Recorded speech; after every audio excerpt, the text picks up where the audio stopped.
Welcome to the Genuinely Curious podcast. I'm your host, Shantiana Keys, and yes, it has been a while. I am not going to discount that. And no, this is technically not even season 2 because I haven't really done seasons, but it has been quite a minute since I've been back with you. It's been since Podmas, okay? And I'll say that Podmas took a lot out of me, all right? But you know what? I'm so happy to be back because as I sat down to record this, I'm like, I really just miss doing this. This is crazy.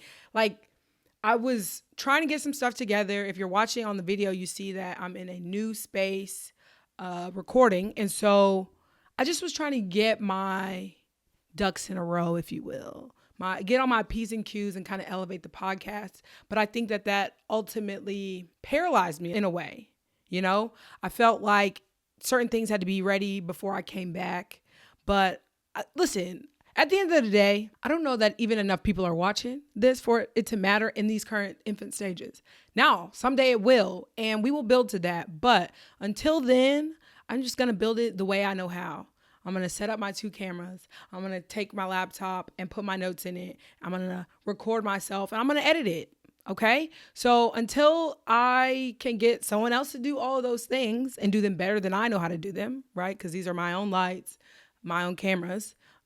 I will just do this myself. And this is one of my favorite things. I love sitting down talking to people and having conversation, but there's something about just turning this mic on and just talking into it. So I'm going to do that until further notice. So I'll be back here every week. I'm committing to doing that every week, okay? Which was the original setup, which I did do. I did do for a little while there, but we are back or better, and I'm excited. And I'm excited for the new setup. I got a Beyoncé candle here, a plant, a clock that I got from my grandma's house. Shout out to Bino. But yeah, I thought I'd start off the podcast talking about kind of where I've been. You know, like I said, been MIA for upwards of 5 months. It's a long time, a lot of life, you know. But the podcast, while I was gone, turned 1 year old in May. My first episode was with Katie Moon, the pole vaulter, which I think back to those videos. Actually, I don't know if that was my first episode or first guest. I think it was my first guest and first episode, I think. So shout out to her for being willing to do that. That was really nice. And she was so down to earth. We talked about, not Scandal. Why did I think Scandal? Oh, we talked about Grays, I think. Oh, and we talked about The Bachelor. That's what it was. The Bachelor was huge. So shout out to her. She's still competing. I follow her on Instagram and she's still getting after it. So love that for her post-Olympics. But again, the podcast turned 1 year old. I turned much older than that. Okay. And I'm a Gemini and I own that with everything that I am. I don't actually know what all of that entails. I'll be honest. The whole like split personality thing.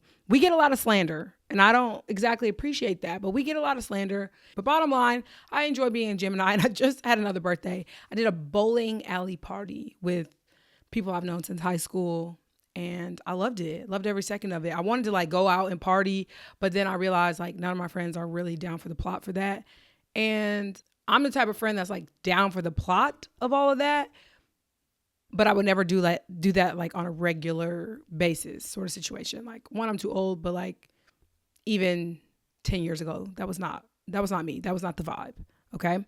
But birthdays galore. But I wanted, again, to catch you up on what I've been doing over the last 5 months. And one crazy thing did happen. I was in a Superman commercial that had Jason Tatum in it, and that's the most random sentence that I would have never thought that I would ever get to say, but there I was, got an email from Disney like, hey, do you want to be a creator in this? And so I set up my laptop and they talked me through the script and all of that, and we knocked out a commercial.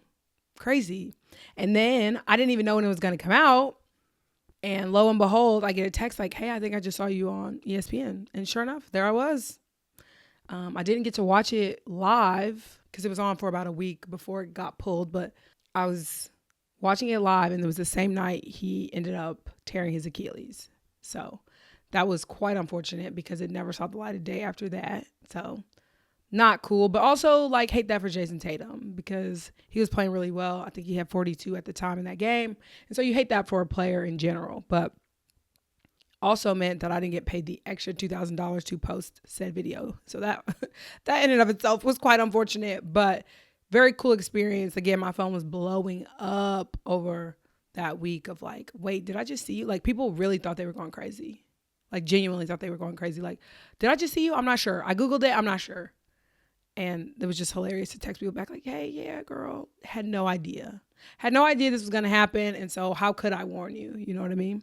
But that was great. That was such a cool little period. That was a few months ago at the beginning of the playoffs. And so very thankful. And hopefully that won't be my last commercial. I don't know. I never had aspirations to be in a commercial, but there we were. Moving on. Now let's get to what you came here for, right? The hot topics. You didn't come to listen to my life. So the biggest thing in the last couple of weeks has been the Tonys and the BET Awards. So we're going to talk about both. Now the BET Awards, I will say, haven't watched it yet. 5 hours. Not exactly a run of show that, I have time for right now. 5 hours. They said 15 minutes short of 5 hours. Like BET, who was paying the bill, baby? And I know they're syndicated on like Nickelodeon and all over the place, all the people who are housed under that same media company. So what were y'all doing?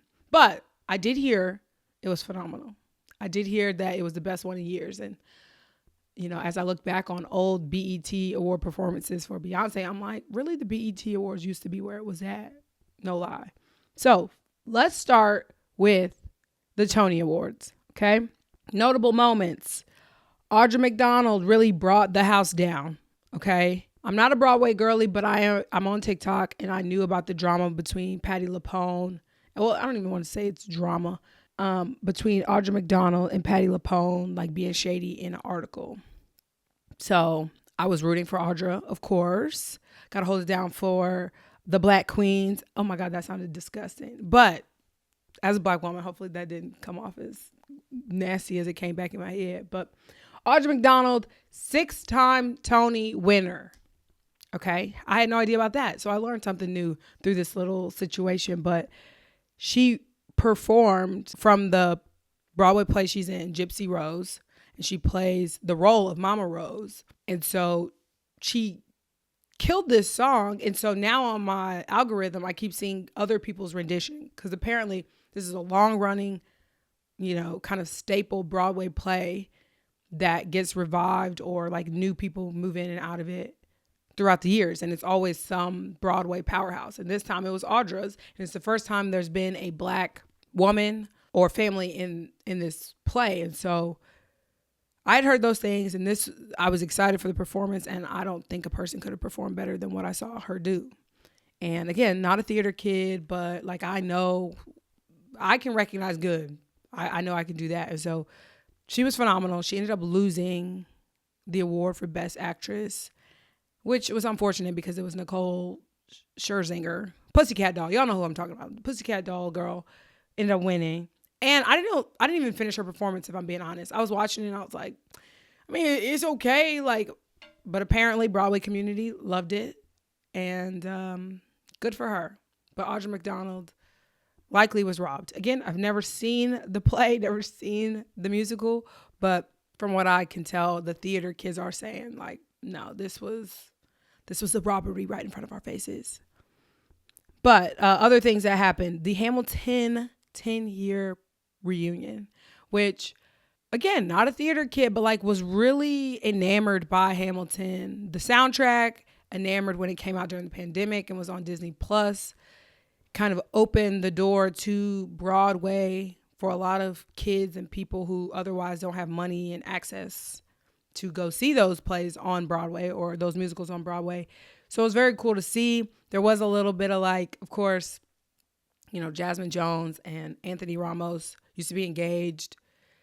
They broke up and so they had to be in the same room, but Anthony came late. He wasn't even at rehearsals and stuff like that. But they kind of dispelled all of that and they posted a picture where they're standing next to each other and it was perfectly fine. So love that for them. And that's on maturity. But I think the person who stole the show was Cynthia Erivo. She was one of the best hosts that I've ever seen. not just at the Tonys, but in an award show, period. It was natural. You never felt like she was about to lose it, like she was going to make a bad joke. It could be really easy, I think, to overdo the whole singing element when you're a singer like her.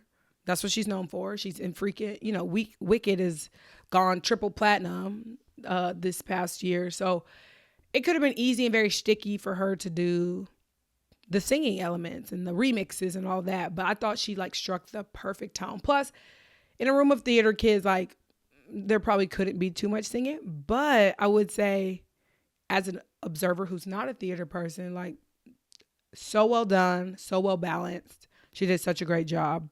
Now, moving on to the BET Awards. Like I said, I have not watched, but some notable moments I did cover were that it was the 25th anniversary of the show, and that they had a 106 in Park tribute, which lasted 20 minutes of performances from Bow Wow, Ashanti, Keisha Cole, B2K. How random. B2K is going on. They're going on tour. How random. Not how random. But I do wonder, do you think Justin Timberlake's or the band members of NSYNC are looking at that dang, that really could have been us, but y'all are playing. And by y'all, I mean Justin Timberlake. Justin Timberlake is the one who's holding the tour back. This is going to ruin the tour. It did ruin the tour. Justin Timberlake ruined the tour. But BET Awards were good from what I could hear. Mariah Carey, Jamie Foxx, Snoop Dogg, and a few other people received Ultimate Icon Awards. And Jamie's was the one that a lot of people were talking about the next day because he was emotional post his stroke. And they kind of, covered that. He covered that in his speech as well. But all in all, I have to go back and watch. Again, 5 hours is a crazy amount of time for there to be an award show on. But as long as there are good performances, I'll skim right through, watch the performances, kind of get the tone of presentations and all that. But never again, BET. I don't care how good the award show is, don't ever do a 5-hour show. Okay? I don't care how good you think Kevin Hart is, how engaging he is. Don't do it. Oh, I did see that Kai Cenat didn't know who Wale was. Now, my feeling on it is, does Kai Cenat, who apparently was 9 years old when the song came out, Lotus Flower Bomb is a song that Kai Cenat Googled to decide if he knows who Wale is, okay? And for those of you who don't know what happened, Kai Cenat and Wale were walking past each other in a hallway. Wale said, "What's up?" Because I assume he recognized Kai Cenat. He's quite well known at this point. They dap each other up. He's like, "Oh man," Kai says to Wale, what you playing on the Switch, Nintendo Switch?" And he tells him, and he's like, "Oh, we need to link up or play on the game or whatever." He gets in the car, Kai Cenat, and says, "Oh, the chat said that's somebody important." And he mispronounces Wale's name. And then somebody in the background is like, "That was Wale." So there's just that awkward interaction that is made more awkward by there being millions of people in the chat who were following Kai Cenat around. He had his stream going on the entire show, just to be clear, okay? I've seen clips. He brought the camera in. I saw Drewski at one point. But anyway, he streamed at the BET Awards, which, smart idea. And I could see, I'm sure Kevin Hart had something to do with that. But Wale felt away. He comes up to him during the show and is like, "This got me looking crazy," which he shouldn't have done. He shouldn't have done that because, again, they're streaming live. So of course they're going to hear. And I'm not sure why Wale didn't think that they would hear. So it just made him seem more pressed about it. But I hope they get it figured out. Flower Bomb is probably about to go back up in the charts because Kai played it on his stream. And that's just how this works. And teenagers will be streaming it. It'll be a viral song probably in the next couple of days. And that'll be that. But I don't think that Wale should have expected that this young kid has to know who he is. Wale is well known. His songs are very popular. But, if you don't listen to a certain type of music, then you don't listen to a certain type of music. And most kids don't even know who these artists are unless they're totally enveloped in the person of the moment. But yeah, Wale would not fall in that category. He's in a different generation. If the person were my age and didn't know who he was, I'll feel a way about that because what are you talking about? You don't know who he is. But I I think that was a bit overdone, so I hope they get that figured out. Moving on. Let's talk about the WNBA very briefly. I got to get caught up on some games, but I do know there are some teams struggling, okay? The Aces haven't hit their stride, even though they did really well. I guess really well in the offseason in that they got Jewel Lloyd. But they lost some notable players. I mean, Kelsey Plum, that's a huge loss. Tip Hayes coming off the bench, that's a loss too. She went to the Valkyries. Kelsey Plum went to the Sparks. And they're just having a hard time putting it all together. And I don't think they ever expected to kind of be in this position at this point of the season. Then you got New York, who's like steamrolling everybody, which you kind of expect. They add Natasha Cloud. That's huge. We got Paige Beckers in Dallas. She got hurt with a concussion. The Dallas Wings were already having a hard time. They have an even harder time when she's gone. Caitlin Clark has been out. Her team's still terrorizing everyone.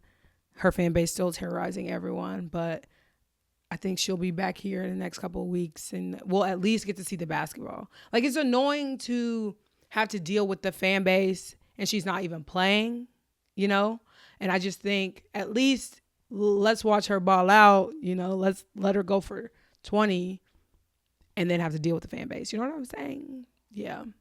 Hopefully you understand what I'm saying. But yeah, Minnesota still doing well. I think they lost the other night to Seattle. Seattle's been playing well as well. So I think there's some interesting storylines throughout the league right now. But there's some teams that are having a hard go at it. But 13 teams in the league. I'm excited to see, how it shapes up. We're not even a quarter of the way through the season, I don't believe. So All-Star will be next month. I'm hoping to go there at some point, because I've never been to an All-Star weekend. I think that would be fun. I'd love to get some content and, even be media. Now, moving on to some other things that are happening in the world, and by the world, I mean country. Our country is a dumpster fire, as it frankly has been for a long time. But the LA protests in California have really just kind of stirred up the world, media, the internet, people calling for influencers, creators to speak out. And frankly, I'm not that kind of creator in the first place. Like, I do think if you follow me and you see the type of things that I engage with and the type of person that I portray myself to be, you know that I am for people. I'm for empathy. I'm for human rights, period on period on period. I don't have the kind of platform where I think it is vital that I say certain things. But the space that I occupy in the world as a Black woman in America, it is quite obvious where I am on most issues. Okay, I'm with the other Black women as always. All right. So if there was ever any confusion, look for the Black women and I will be right there. Okay. But I'm hoping that people stay safe. I know that in Atlanta, there have been some protests. And I think, they have all kind of been, I don't want to say harmless because I don't think that that's the right word. I think there hasn't been any like huge violent anything because, again, my worry is not the protesters. Of course, it's the response to the protesters. And so hoping that everybody's safe, especially, in California where people are out there in thousands protecting their neighbors. You commend that effort. I do think there will come a time where those situations are going to happen here. There is a heavy immigrant population in Georgia. The question comes to bear where, there's an immigration center in South Georgia and protests are, if they're going to be here, they're going to be in Atlanta, right? But a lot of the issues, I believe, are going to be happening in rural parts. But I say that to say that ICE was here. Like, ICE was around the city. So, I just hope people are educated and know how to get help and can get help or to stay out the way, But I did appreciate that Doechii at the BET Awards spoke up and her speech, brought attention to it. Like, hey, we're in here and this is what's happening out in the street right now. We got to protect our neighbors and we got to treat people like people. And there's no reason these families should be getting ripped apart in the manner that they are being ripped apart in such an inhumane way. And the way that we talk about people needs to be more humane and caring for people and helping our neighbor. I mean, at the end of the day, like that, and that's what's frustrating. And I'm going on a tangent, but about certain people who claim to be religious, it's like you don't actually care about what the scripture says. You don't care about the example that the life of Jesus was. Like, you don't care about those things. You care about a certain way of life. You care about a certain privilege. You care about feeling like you checked off the box to be a good person. It's like, that's not how Jesus lived in any way. That's not how Christ followers are supposed to be in any way. And you voted in a way that was not Christ-like. And people are going to have to reckon with that. Hopefully they have people in their lives that are willing to call them out on those things. But there are so many quote unquote believers who are going to have to reckon with that reality. And listen, I argue maybe, you believe in the heaven's gates. Like, are you going to be answering those questions when you get there? And will God feel like you were a good servant in that way? I'm going to go with no. Okay. That was a side tangent I was not prepared to go on, but one that I felt compelled to make happen. And since this is my podcast and I'm alone in my room and arguably 10 people will hear this. No, we get more than 10 plays. Okay. But we're not in the hundreds. We'll say that. Moving on, we had Coco Gauff in the French Open. Her and Sabalenka faced off in the finals. Sabalenka lost in 3 sets and was salty. Okay. Was salty. I mean, not at the ceremony, not after the match, but in the presser. She went on to say that she thought that if Iga Swiatek played Coco Gauff that same day, who Arena had beaten. So Arena beat Iga to get to Coco and said, well, if Coco played that way and Iga was here, I think Iga would have won. And how she was just frankly embarrassed and she hadn't had 70 unforced errors. And the reality is, here's the thing. 70 unforced errors was uncharacteristic. It's not good. It's not a winning recipe.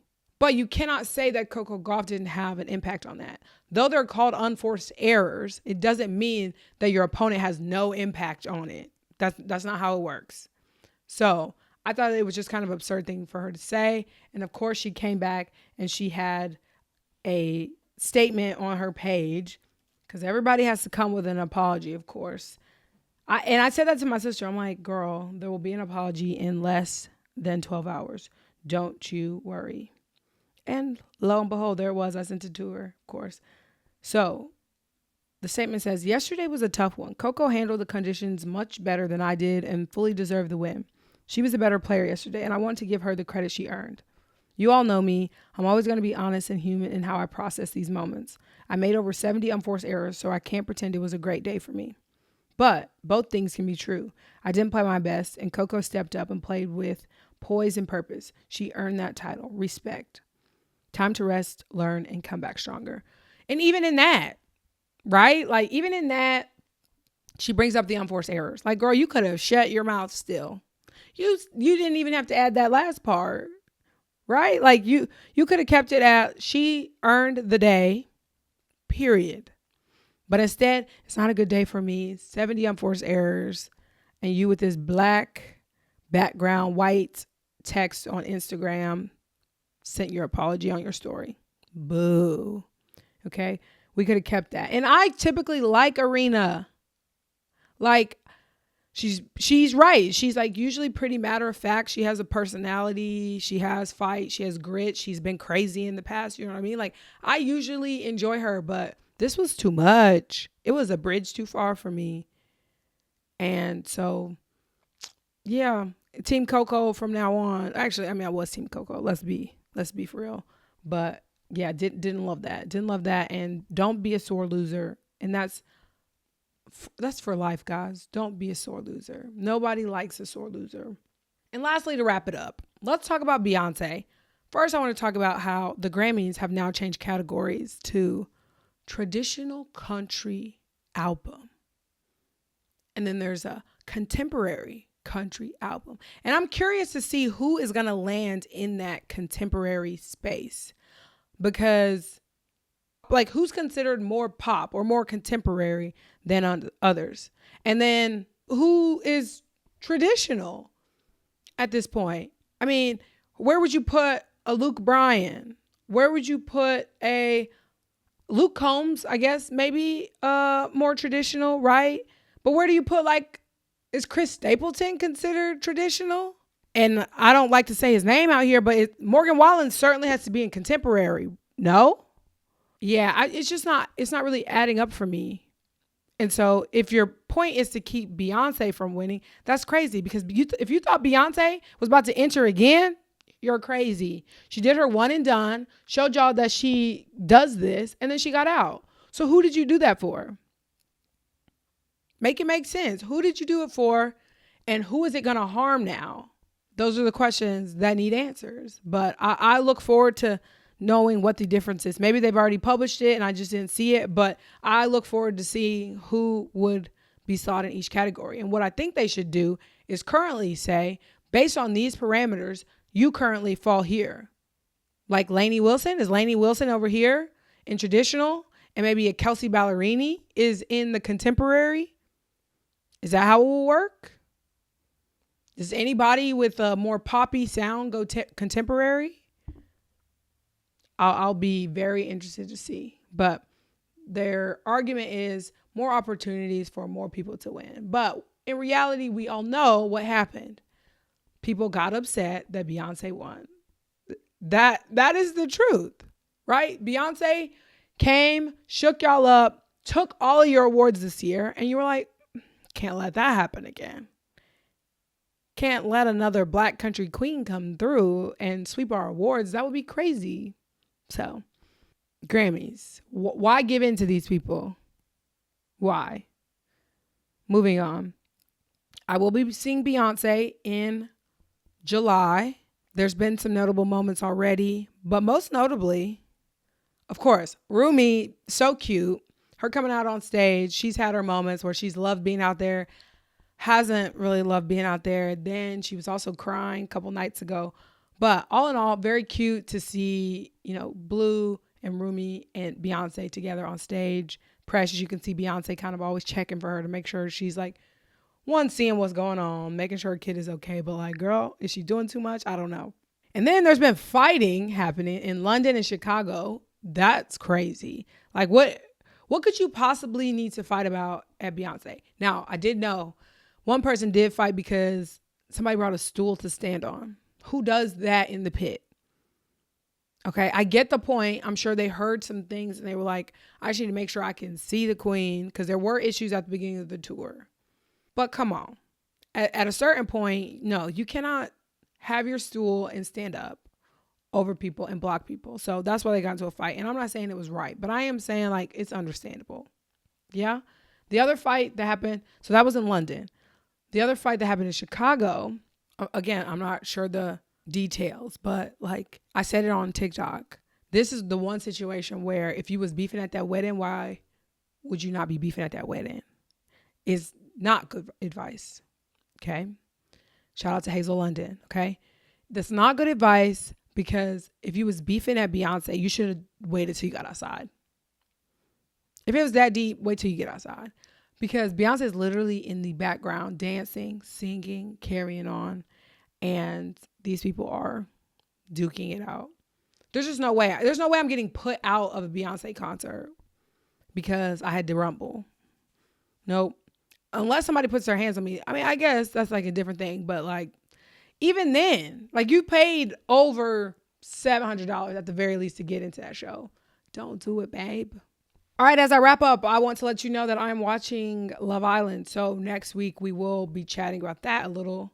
And I look forward to it because it has got me hooked. I tried to stay away from it.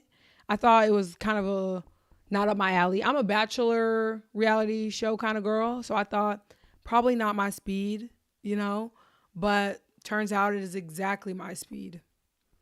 I love the characters. I love the premise. I love the drama. And they're saying that USA is not even close to as good as UK.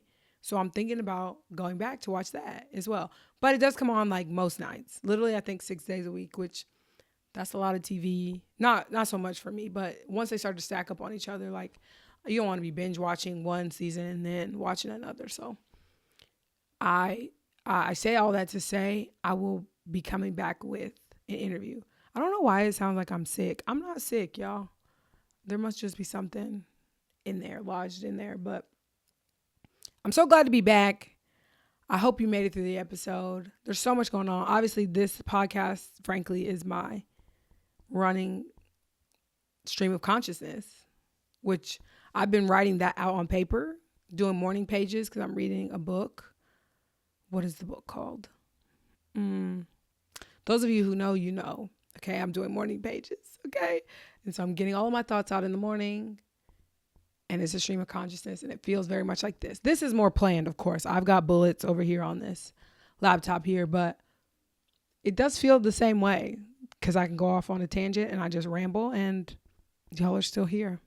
Okay, but I've enjoyed it. Glad to be back. Glad to be in the new space. Glad to just be rambling in between the conversations that I hope to have with people. But thanks for being here. Welcome back. Bye.